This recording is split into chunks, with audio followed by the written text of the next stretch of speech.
पूज्य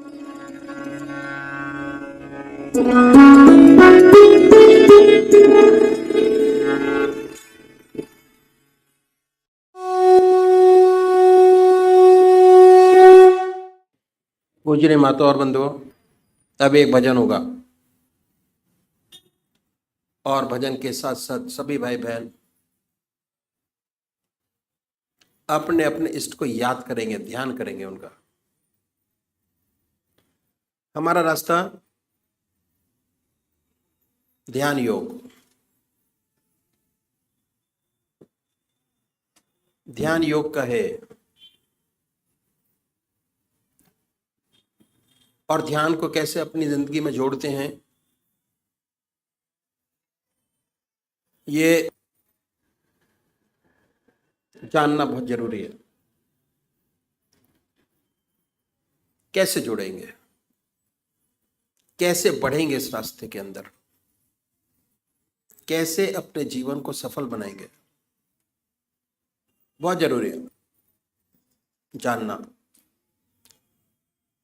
सबसे बड़ी बात यह है कि हमारा देश जो है आध्यात्मिक देश है और हमारे देश में 99% लोग ऐसे हैं जो परमात्मा को मानते हैं और अपने किसी न किसी ढंग से परमात्मा का पूजा करते हैं। तरीके अलग अलग हैं। 33 करोड़ देवी देवता हैं और हर 20 किलोमीटर पर भाषा बदल जाती है और परमात्मा का स्वरूप बदल जाता है।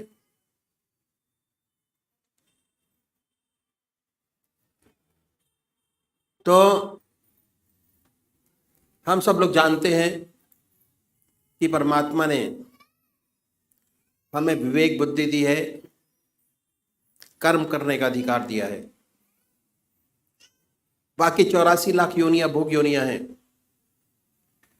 कितना सुंदर परमात्मा ने ये योनि हमको दी। परमात्मा की साया जब से पैदा हुए तब से हमारे साथ है और जब हम इस जहान को छोड़ के जाएंगे तब भी हमारे साथ है। समझने की जरूरत है कि कैसे परमात्मा की कृपा जन्म से अंत तक हमारे साथ है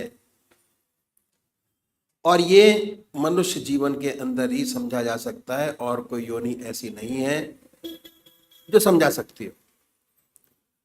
परमात्मा ने बड़ी असीम दया कृपा कर हमको मनुष्य योनि प्रदान की। सबसे बड़ी देन।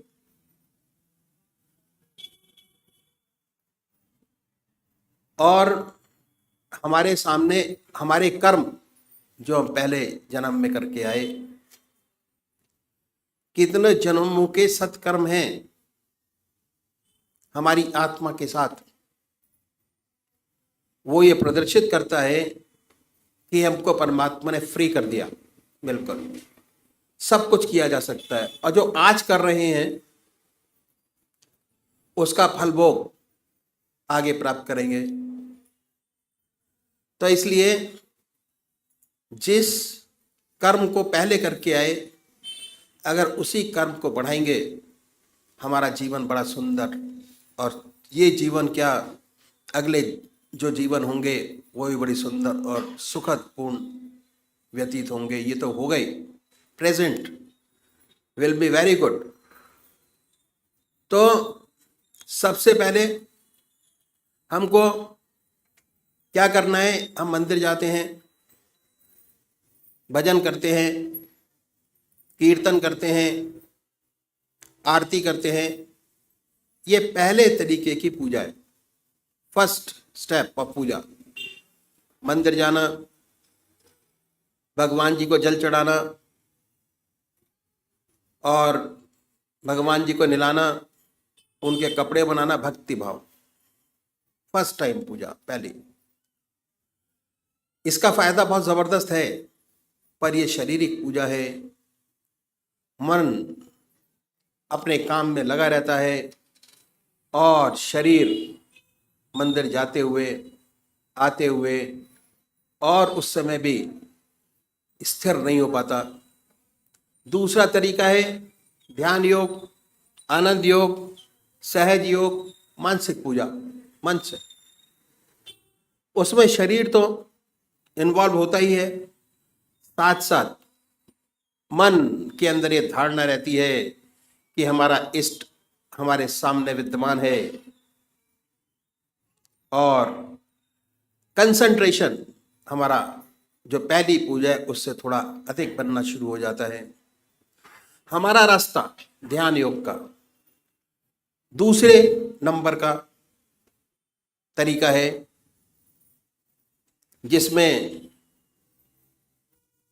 मन और शरीर दोनों साथ साथ इन्वॉल्व होते हैं, और कंसंट्रेशन हमारा बहुत सुंदर और अच्छा बनता चला जाता है अपने इष्ट के चरणों में। तो सबसे पहली बात कि हमको एक इष्ट का चुनाव करना है। सबसे पहला काम जो साधक है, सबसे बड़ा उसका काम एक इष्ट का चुनाव करना, और वो भी जो आपकी आत्मा को सबसे प्यारा और सुंदर लगता है उसको चुने। कोई वे राम को मानते हैं, कोई कृष्ण को मानते हैं, कोई देवी को मानते हैं, कोई हनुमान जी को मानते हैं। जो जिसका इष्ट है, 33 करोड़ देवी देवता में अपने इष्ट को चुन लीजिए, जो आपकी आत्मा को सबसे प्यारा लगता है। 2 बत्ती अगरबत्ती जलाएं, बड़े प्यार से बैठिए सुखासन से। वो भी निश्चित कीजिए कि कौन सा आसन सब आपके मन को सबसे सुखदायी लगता है, जिसमें सबसे ज्यादा सुख हो, उस आसन पर बैठें।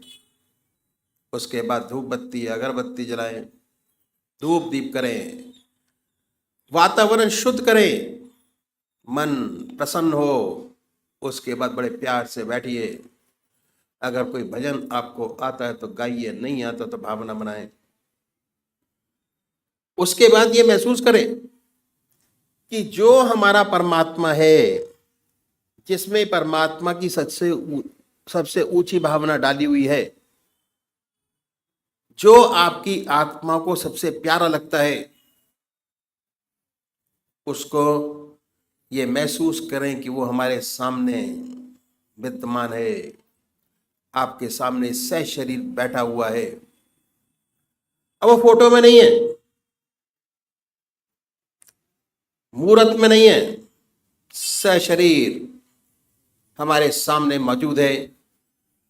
ख्याल से उस पवित्र मूर्त को अपने सामने बनाएं और ये ख्याल करें, बड़ी बड़ी आंखें हैं, गोल चेहरा है, जटाएं हैं, सर्पों की माला है। आपका इष्ट जो आपके आंखों के सामने हमेशा आता है, उसको अपने सामने बनाइए, उस पर अपने मन को कंसंट्रेट करिए, उसी को देखिए। ना कोई और शक्ल बने, ना कोई और विचार आपके सामने आए, पर जैसे ही आप ये प्रोसेस शुरू करेंगे, ऐसे ऐसे विचार आपके सामने आएंगे जो आपने जिंदगी में कभी सोचे नहीं होंगे। उन विचारों को हटाएं, फिर अपने इष्ट की याद में लगिए। फिर अपने विचार को हटाएं, अपने इष्ट की याद में लगिए। अगर आज ये ध्यान करते हुए, अपने इष्ट की मूर्त बनाते हुए, दिल की हर धड़कन से अपने इष्ट का नाम लेते हुए अगर 100 विचार 1 मिनट में आते हैं, तो कुछ समय बाद अगर यही प्रैक्टिस आपने जारी रखी, उन विचारों में कमी आएगी, और उसके बाद एक दिन ऐसा आएगा कि आप बैठे होंगे और आपका इष्ट सामने होगा, ना कोई विचार होगा ना ख्याल। उसमें ऐसे तल्लीन होंगे, ऐसे खोए होंगे, कितनी मन को शांति मिलेगी, जितना मन पर भार होगा वो हल्का होगा, और ऐसी ऐसी समस्याएं हल होंगी जो जिंदगी में आपने सोचे नहीं होंगे कि ये भी हल होंगी।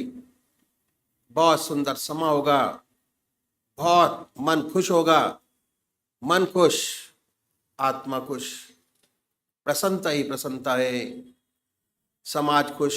दूसरे वो भाई हैं जो निराकार भगवान के उपासक हैं, ओम अल्लाह वाहेगुरु, वो नाम को चुने, बड़े प्यार से बैठिए और ये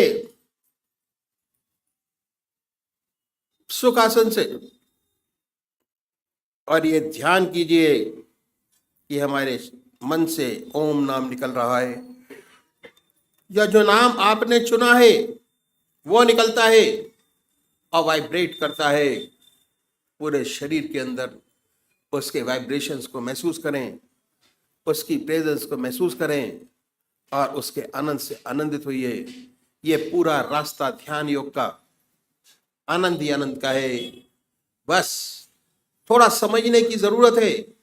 जैसे जैसे चीजें आपको समझ आती चली जाएंगी, वैसे आपका मन, हमारे शरीर के अंदर आनंद, चैतन्यता, खुशी हमारे मन के अंदर ही, हमारी आत्मा में है। जैसे जैसे उसकी पहचान होती चली जाएगी, उसके नजदीक होते चले जाएंगे, आप आनंदित रहेंगे और सुंदर काम होगा, समाज की बेहतरी होगी और बड़ी सुंदर अवस्था आपकी होगी।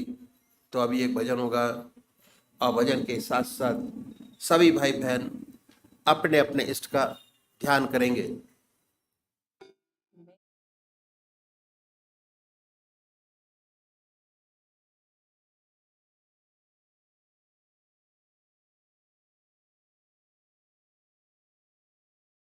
ओम जय सतगुरुदेव, जय परशुराम।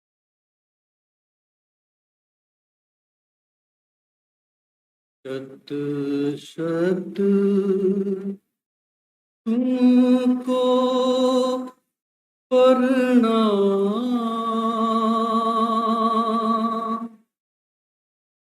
सद्गुरु तुमको प्रणाम। कोटि कोटि तुमको प्रणाम, सद्गुरु तुमको प्रणाम।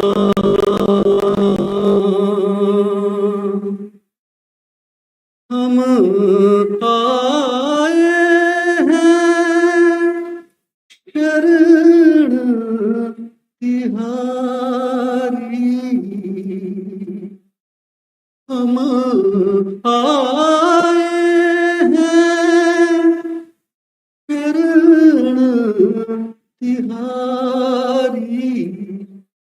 प्रतिभा जागृत कर दो हमारी, हे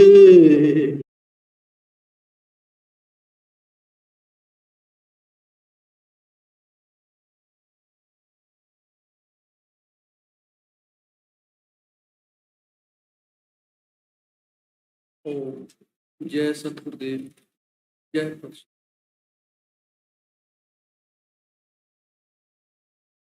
शत शत तुमको प्रणाम,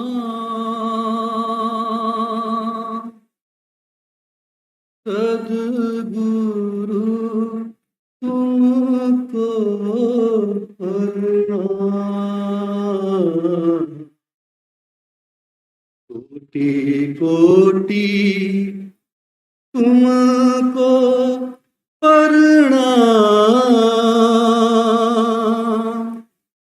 सद्गुरु तुमको प्रणाम।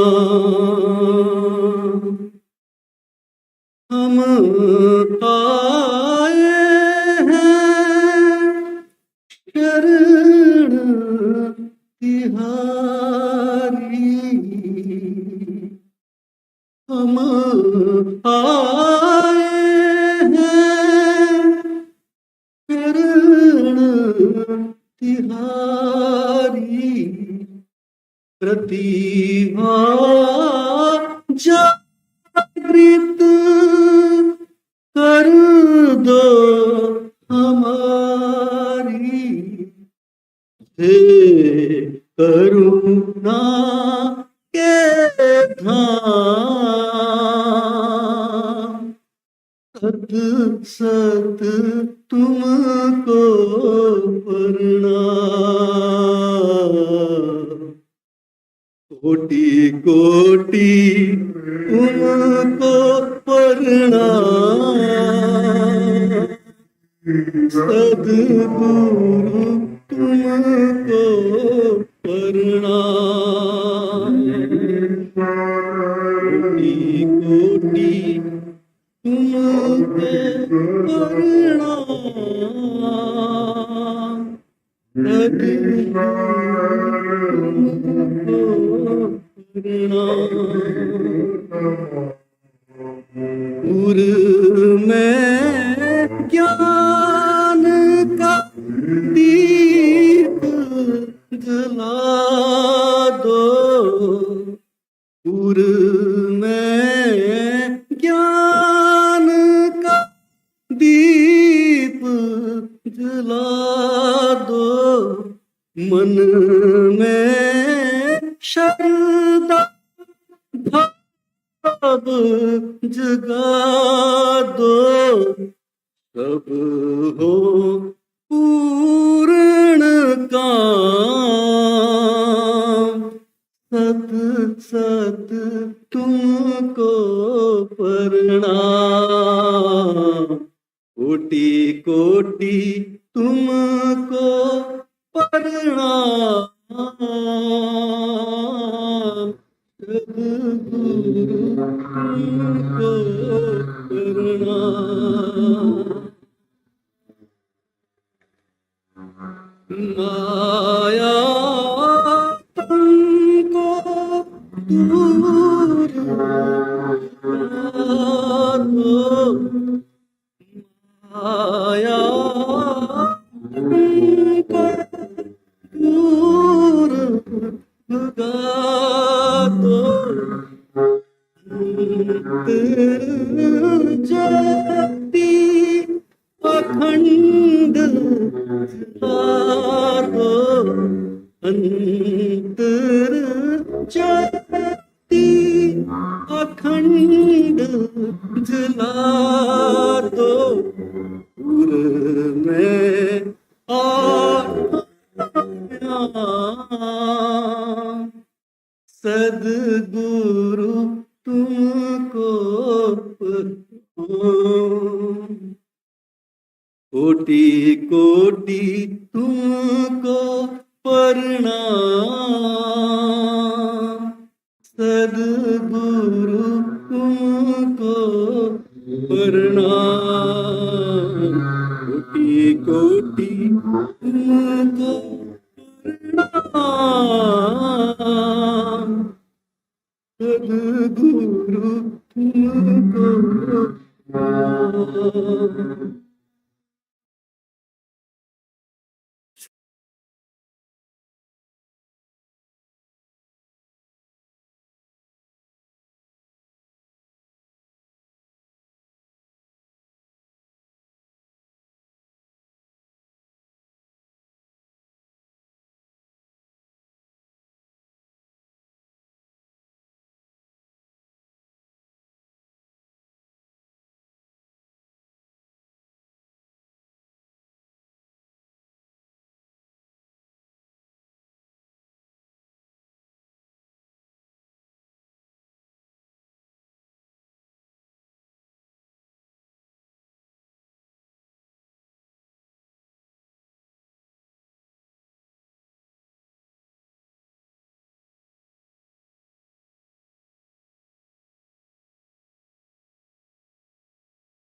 जय सद्गुरुदेव जय पदचरणम।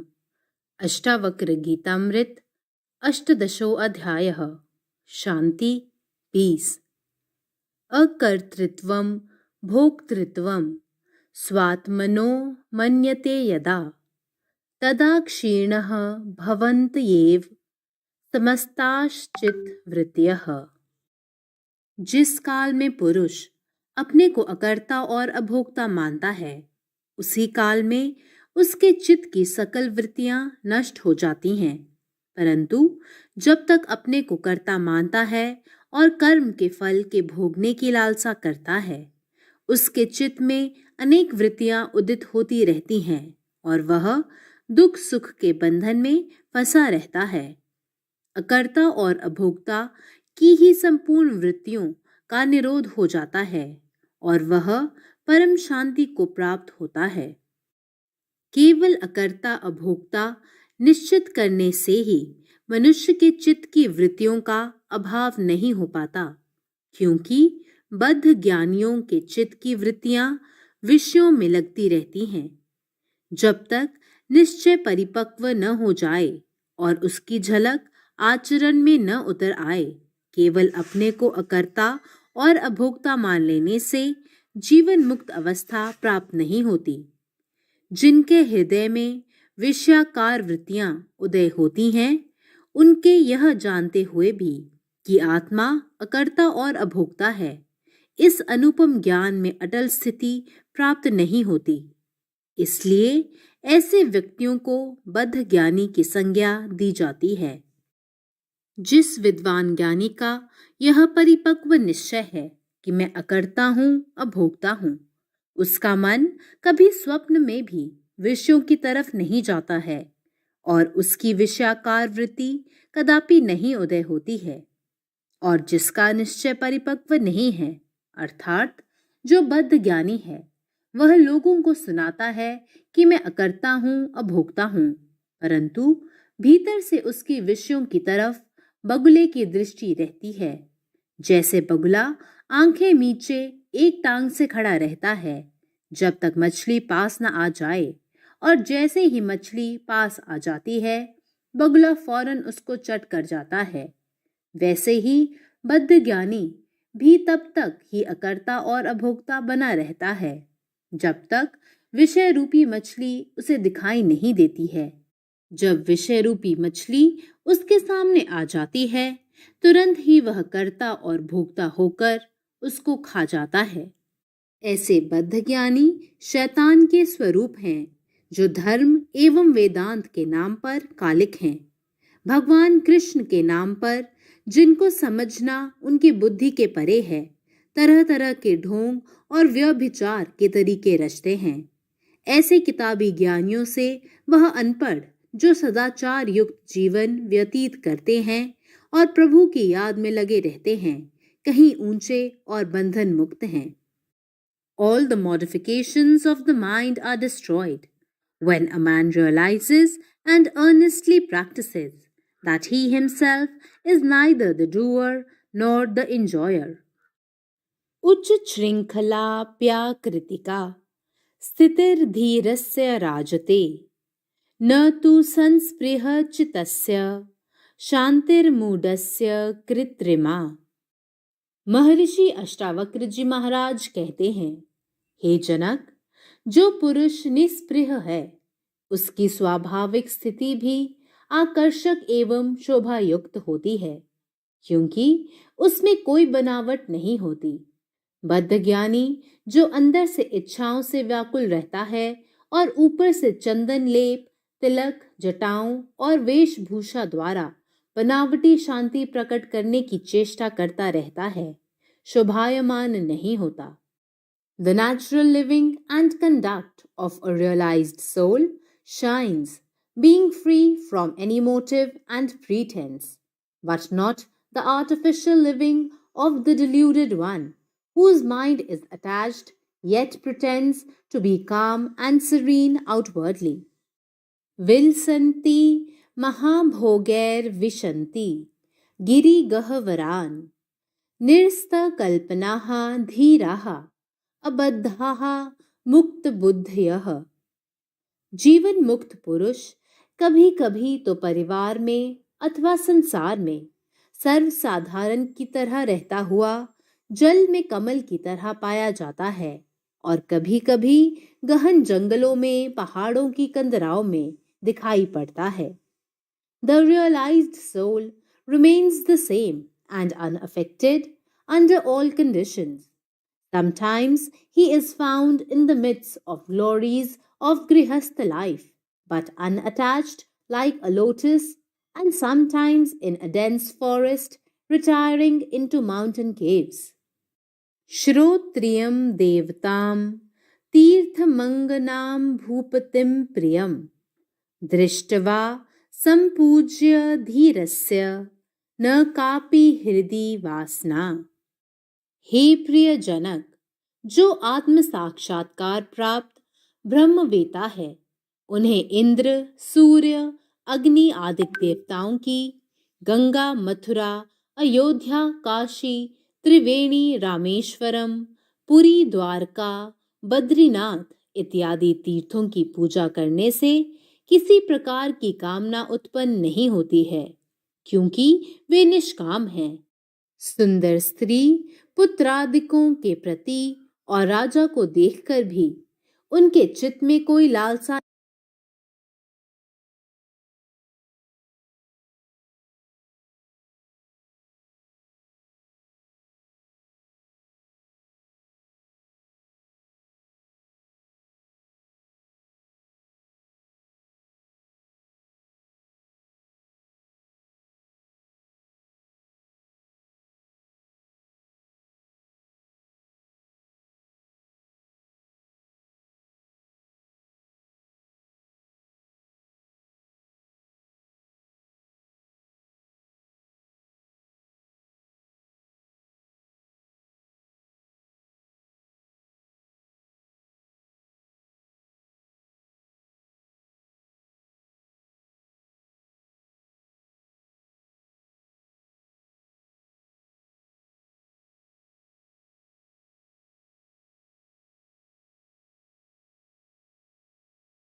कर भी उनके चित्त में कोई लालसा एवं वासना खड़ी नहीं होती, क्योंकि वे सर्वत्र समबुद्धि और समदर्शी हैं। No desire whatsoever springs in the heart of the self-realized person on honoring a man versed in sacred learning or visiting a holy place, as he is always unattached. Sight of a beautiful woman and the company of a king does not create any desire in him. He does not expect anything from his sons and relatives, as he has become desireless and attained equanimity. भृत्यैः पुत्रैः कलत्रैश्च दोहि त्रैश्चापि गोत्रजैः विहस्यधिकृतो योगी न याति विकृतिं मनाक। हे प्रिय जनक, जो योगी जीवन मुक्त है, उसका चित्त अपने नौकरों, पुत्रों, स्त्री, देवतों, स्वगोत्रियों एवं सगे संबंधियों द्वारा तिरस्कार करने पर भी क्षोभ को प्राप्त नहीं होता है, क्योंकि राग द्वेष का हेतु जो मोह है, वह उसमें नहीं है। The self-realized yogi is not at all perturbed even when insulted and ridiculed by his servants, sons, wife, and other close relations, as he is completely unattached and free from delusion. संतुष्टो अपि न संतुष्टः खिन्नो अपि न च खिद्यते तस्याश्चर्य दशाम ताम ताम तादृशा एव जानते। हे प्रिय जनक, संसार की दृष्टि में अनंत सुख को प्राप्त सुखी दिखने पर भी ज्ञानी वास्तव में सुखी एवं संतुष्ट नहीं है, क्योंकि वह भली भांति जानता है कि यह सब क्षणिक है। सच्चा सुख आत्मा में ही है और दुनिया की दृष्टि में कठोर दुख को प्राप्त अत्यंत दुखी दिखने पर भी वास्तव में दुखी नहीं होता। वह सदा ही सुख दुख से परे है। ऐसे आत्म साक्षात्कार प्राप्त पुरुष की आश्चर्यवत रहनी सहनी को कोई दूसरा आत्म साक्षात्कार प्राप्त पुरुष ही जानता है, अन्य नहीं। The self-realized person, though outwardly appearing to be happy or distressed, as the circumstances may be, but in the real sense, he is neither happy nor unhappy. He is not at all affected by pleasure or pain. Only a self-realized person can judge his wonderful living, for his external behavior is not very different from that of ordinary person. कर्तव्यतैव संसारो न तां पश्यन्ति सूर्यः शून्याकाराः निराकाराः निर्विकाराः निरामयाः। हे राजा जनक, जिन्हें संसार सत्य भासता है वही कहते हैं, ममेदम कर्तव्यम, मेरा यह कर्तव्य है। इसी कारण जीवन मुक्त ज्ञानी उस कर्तव्यता को नहीं देखता है और न ही उसका संकल्प करता है, वरन जो भी कर्म प्रारब्ध द्वारा प्राप्त हैं उन्हें यथावत समस्त संसारियों की तरह करता रहता है। वह तो संकल्प मात्र से रहित है। वह निराकार, समस्त विश्व में व्याप्त, विकारों से रहित और समस्त दुखों से दूर है। For those whom this world appears to be real and are attached to the worldly objects, the sense of duty arises. This binds us more and more to the world, and thus subjects us to the rounds of birth and rebirth. But for the Jivan Mukt, the wise one, who has realized himself as all-pervasive, formless, immutable, and untainted, the sense of duty vanishes. All his actions are guided only by Ishvar and are spontaneous. अकुर्वनपि संक्षोभाद्वयग्रह सर्वत्र मूढ़धिः कुर्वनपि तु कृत्यानि कुशलो हि निराकुलः। हे जनक, अज्ञानी वनादिक निर्जन स्थानों में, पर्वतों की कंदराओं और गुफाओं में अथवा एकांत में भी कर्मों को अर्थात शरीर इंद्रियादि के व्यापारों को न करता हुआ भी संकल्पों विकल्पों के कारण व्यग्र चित्त वाला ही होता है। और तत्वज्ञानी सर्वत्र शरीर इंद्रियादिकों के व्यापारों को लोक दृष्टि से करता हुआ भी निश्चल चित्त वाला एवं शांत रहता है। The ignorant, even without doing anything and living in a secluded place, is ever agitated by distractions. But the wise one, performing all his duties like an ordinary person, remains ever calm and tranquil.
अनमोल वचन अखिल भारतीय संत सत्संग के संस्थापक और गृहस्थ में आनंद योग के जनक परम संत महात्मा परम पूज्य श्री यशपाल जी महाराज अर्थात परम पूज्य भाई साहब जी द्वारा प्रतिपादित इन अनमोल वचनों का पालन करना अति आवश्यक है।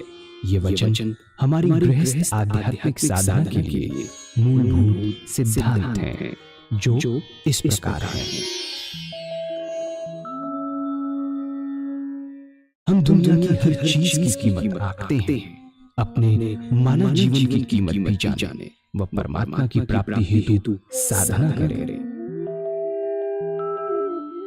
मनुष्य जीवन एक उपहार है, इसीलिए परमात्मा को धन्यवाद देते हुए आधा घंटा प्रातः काल, आधा घंटा सायंकाल पूजा अवश्य करें। सत्संग, सतनाम व सद्गुरु को प्राथमिकता देते हुए इसी के आधार पर ध्यान योगाभ्यास अवश्य करें व गृहस्थ के कार्यों को परमात्मा का कार्य समझकर उसी की याद में संपन्न करें। हर समय ये ध्यान रहे कि गुरु कृपा द्वारा परमात्मा की पवित्र सत्ता का हमारी आत्मा में वास है। अतः मन में निरंतर अपने इष्ट देव का जाप करें।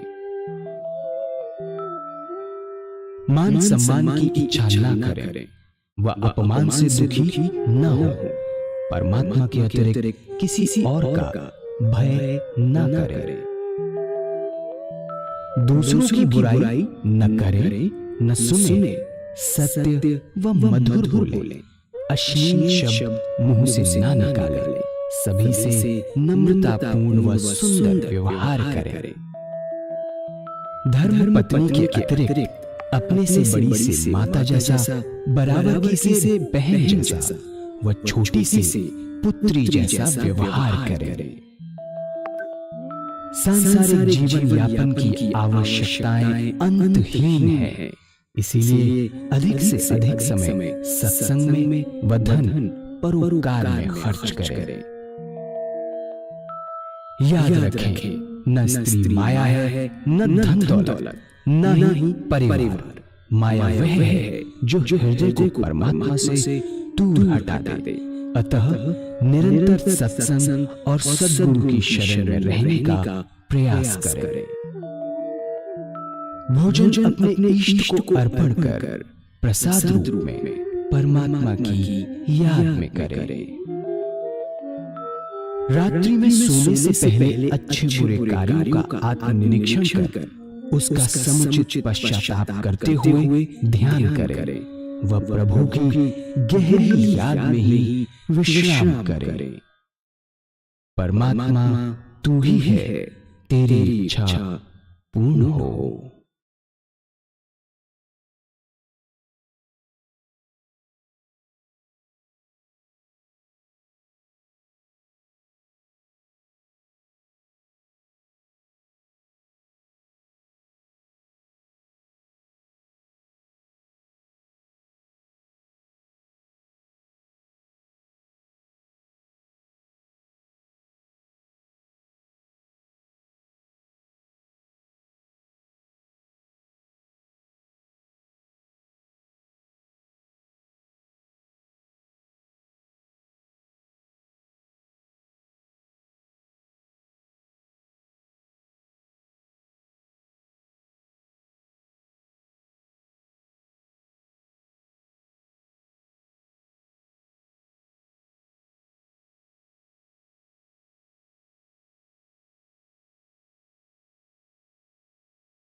तकाज़ए मोहब्बत न उठे सरास्तां से, तकाज़ए मोहब्बत न उठे सरा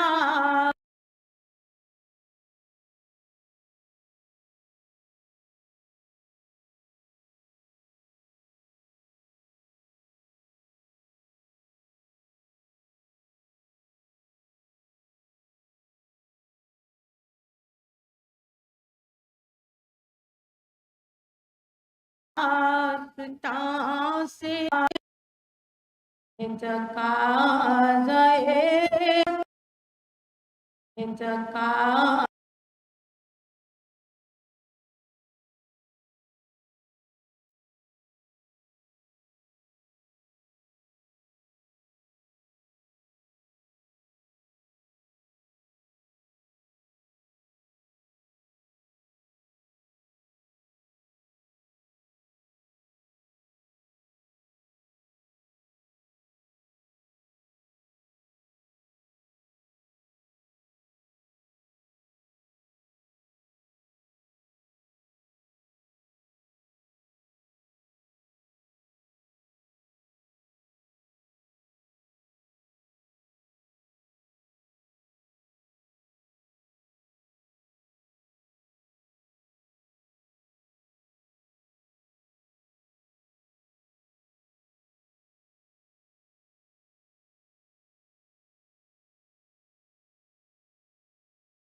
तकाज़ए